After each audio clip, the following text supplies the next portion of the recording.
The American auto industry just took a big hit, and the shockwaves are spreading far beyond Detroit. Ford Motor Company has just announced a sudden halt of several production lines in the United States, sending thousands of workers home and triggering a wave of economic and political reactions.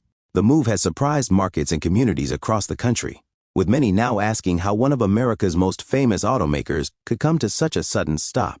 And as usual, Donald Trump didn't stay quiet. His response was full of sharp criticism that left business leaders and government officials scrambling to explain. Ford's shutdown isn't just about one company's struggle, it's a sign of bigger, deeper problems inside the U.S. economy.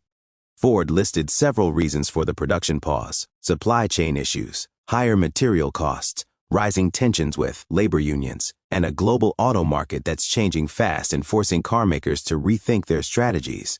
But under all of those reasons is a tougher reality. America's manufacturing strength is fading, and this latest decision by Ford is just the newest example of a long decline. The impact has been immediate and painful. Assembly lines at major plants in states like Michigan, Ohio, and Kentucky have gone silent.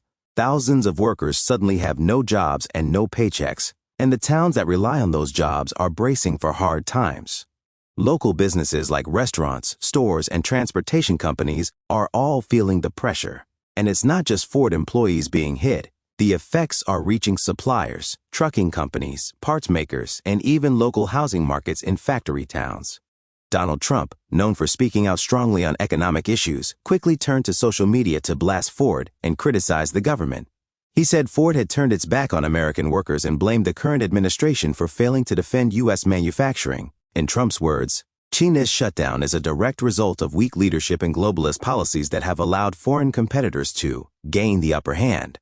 At the same time, industry experts are warning that Ford's decision may only be the start, as the company shifts more focus to electric vehicles and ramps up production in other countries where labor and parts are cheaper. Many worry that even more American jobs could be lost in the months ahead. And with rising interest rates and inflation cooling down consumer demand, car makers are facing increasing pressure to cut costs. For now, everyone is watching Ford closely to see what happens next and watching how Washington responds. Will the government step in with aid or offer incentives to keep production at home? Or will more companies follow Ford's path and move operations overseas to save money and raise profits? Whatever comes next, one thing is clear. This is a major moment not only for Ford, but for the entire future of American manufacturing. Thanks for watching. Please like this video and subscribe to our channel. Don't forget to hit the notification bell so you always get our latest updates. We'll see you in the next video.